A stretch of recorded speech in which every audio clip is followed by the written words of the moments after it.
Hello and welcome to my first Oversky review. I'm going to be covering the first two islands in this episode. We're going to take a look at the Explorer's Glade cards and Ulani's Realm. You get access to Oversky immediately if you log into Faeria and start playing that Explorer's Glade and getting those free cards. So the metagame has taken a bit of a shift over the first week of Oversky. We've seen new archetypes arise and take their throne at the top of the metagame, and you know that we've had a lot of cards to support these archetypes, which means that potentially in the future they can get stronger with more Oversky cards, or new Oversky cards can influence even more new archetypes. You're gonna have to see as the islands are released. So let's get into the card review and talk about not only the cards, their power level, but I also have a couple of decks for you guys to take a look at.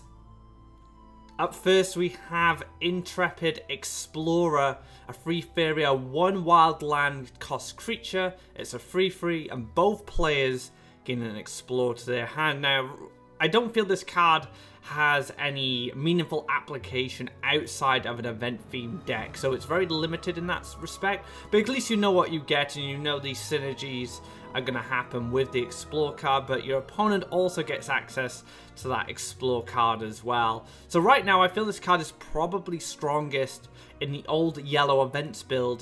Just basically get an additional event, you get an additional creature, but you can also use these lands, these Explores, to create paths for your wind soldiers, for your chargers, whatever creatures you have. You have a lot of mobility and the Explorers can help with that. But just keep in mind your opponent's going to get Explorer as well, so that can open you up and give them additional Faeria they need. But overall, I think this card is actually really solid. It's a free Faeria, free. That's 1 life above average stats for a free drop. And it has minor synergies with the event structure, so it is a decent card. So if you enjoy yellow events, I'd recommend giving this card a shot in it, and maybe even trying the list that I've shown here.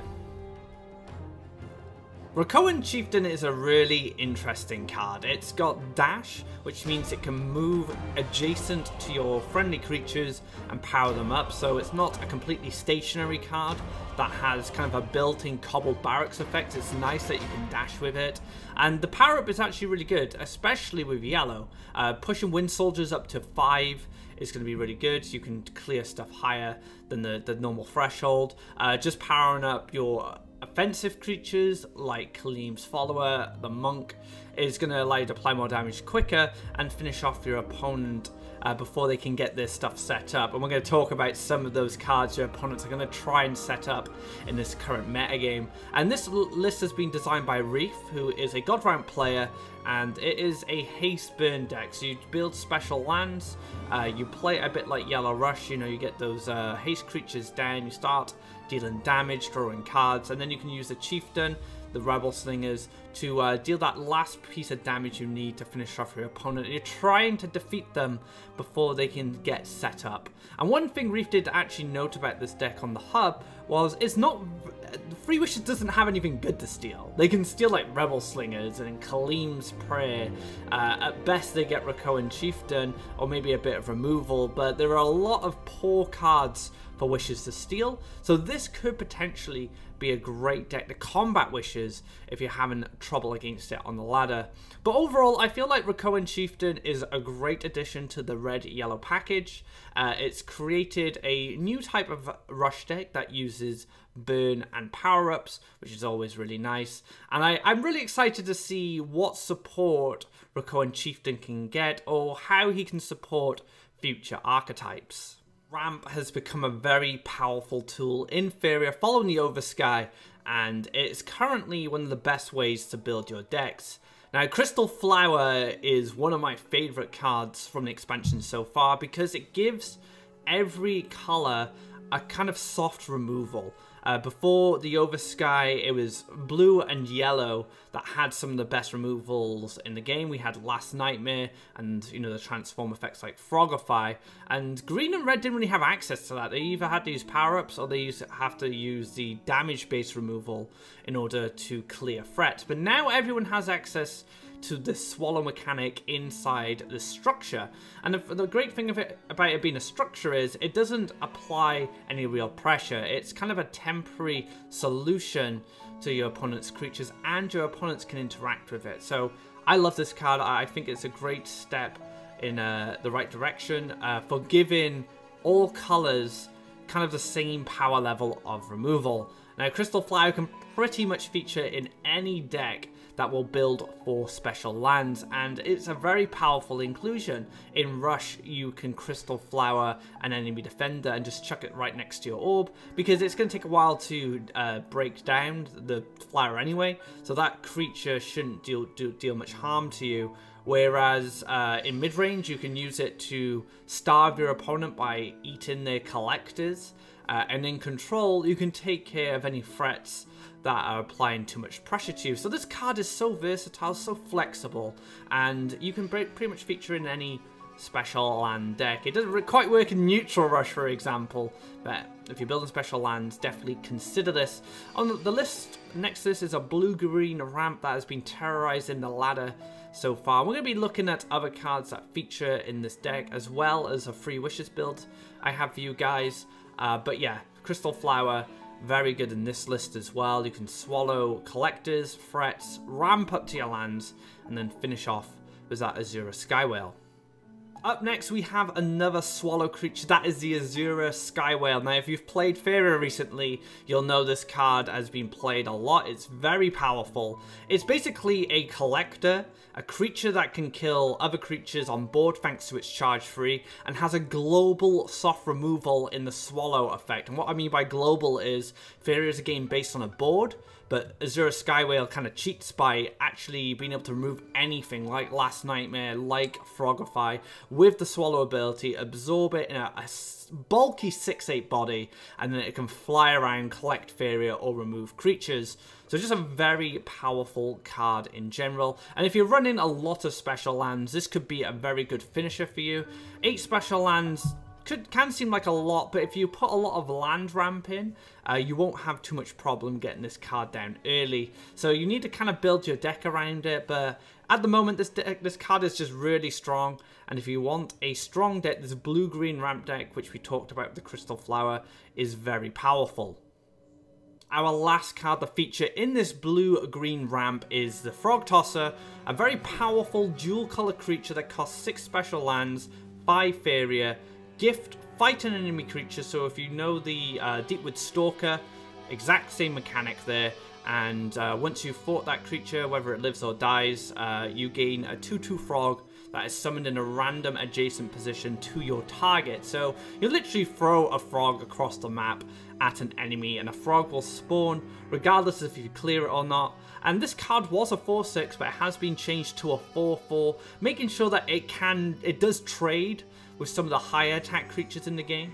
You don't want this Frog Tosser to survive, because you're in a very bad situation if it does, because it can collect Faeria, it can trade into another creature, you also have the frog to deal with. But now it's at a much more reasonable power level, where it will trade with like Axe Grinders, for example, or Archons, so your opponent has to take that into consideration when using this against you, or when you decide to use this against your opponent's threats. Overall, a very strong piece of removal. The fight an enemy creature mechanic is very powerful, and then we're now seeing it being splashed into blue in this dual color creature.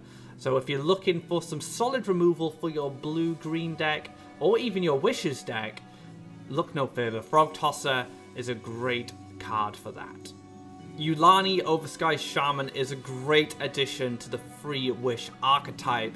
This is a cheap Faeria creature that gives you a collector, and you get to draw 4 cards with her. That is insane, and these can be dual color cards, tri-color cards, quad color cards, it doesn't matter. As long as they have one of the colors in their cost requirements, it can be drawn from this ability. For example, you could draw Living Willow as your green card, then you could draw Fire Elemental as your red card, But then you could draw 3 wishes as your yellow card and 3 wishes as your blue card.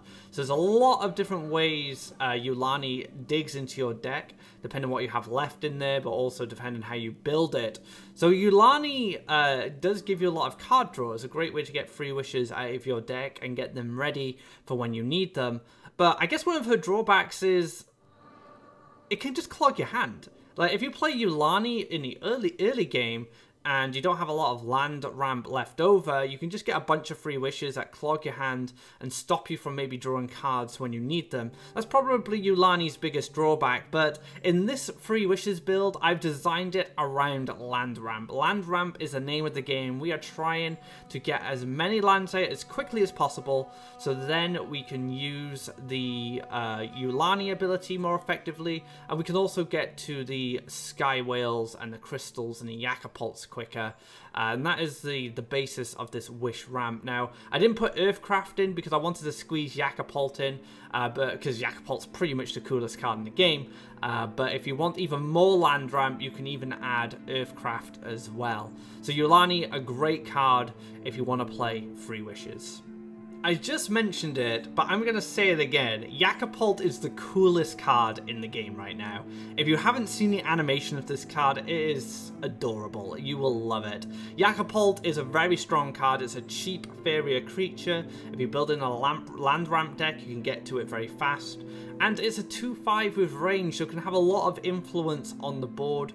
From range, you can kill harvesters, you can apply pressure by dealing damage to your opponent's orb, but it also spawns these 2/2 angry yaks. And they may just be 2/2s, but they can collect Faeria, you can use them to trade. Any card that generates additional creatures, that is a creature, is very powerful in Faeria. And Yakupult, like I said, best animation in the game, and this fits into 3 wishes. You can even fit this into the blue-green ramp deck, which I talked about earlier, but I put in 3 wishes instead because I think it's a bit more fun in this list. So yeah, Yakupult, if you want a great ranged creature with a reasonable land requirement with a very high life, so it's very sturdy, can dodge a lot of removal, Yakupult is the card for you. Gift of Rakoa is one of my favourite cards in the new Oversky expansion. It basically influences us to build creature-based decks, and the more creatures we control, the more value we can get out of Gift of Rakoa. Now, I've been working on a blue-green tempo-orientated deck that uses a jump mechanic, that uses Gift of Rakoa, and the fight enemy creatures mechanic to develop big, huge boards and then go for massive swings of damage with the Gift of Rakoa. I don't think it's quite there yet. Maybe it needs some more support from the other cards in Oversky, but I really like this concept and I hope it gets expanded on as we get more islands. So if you guys have any different variations of this build, or you do decide to try it, let me know in the comments how it goes, because I'd like to see a very strong creature-based Gift of Rakoa deck in the future. Our last 2 cards are Rakoan Reveller and Goki Friendly Miner. Now, Rakoan Reveller I don't feel has enough support right now to really analyze how good this card is. We have our core set power-ups, but other than that, we have the Rico Chieftain, which has a bit of synergy with it. I feel this card can have a lot of potential, but I'd like to see what else Oversky has to offer before I make a statement about this card's power level. Now, Goki Friendly Miner is a great co-op card. It's going to be able to give your ally a treasure, and treasures are traditionally very powerful and more powerful than standard Faeria cards, and this is why they only feature in Pandora. So if you're building decks to take on your adventures in the Oversky, Goki is a great inclusion. That wraps up the review of the Explorer's Glade and Eulani's Realm Oversky Islands. We've covered all the cards, how they influence the game right now, but we can also take a look at them in the future once we get the entire Oversky expansion and how that will influence the game. Up next, we have the Wisp Light Falls. This will be our next island, and we have some interesting cards coming along with that island, and we will see how that influences the metagame next week. If you like this video, be sure to give it a thumbs up, and if you haven't already, if you drop a subscribe, you can keep up to date of when all our content goes live. And of course, Faeria.com/the-hub for all the latest articles, decks, and guides by the community and myself. So until next time, guys, take care and enjoy the Oversky. Discover the Adventure Pouch Oversky, featuring a first-of-its-kind co-op campaign. Team up with either friends or powerful Faeria characters and discover a ton of new content, including more than 30 new cards. Join now to experience the Emperor's daily challenges and reap exclusive rewards. Explore the Oversky and reap the rewards today.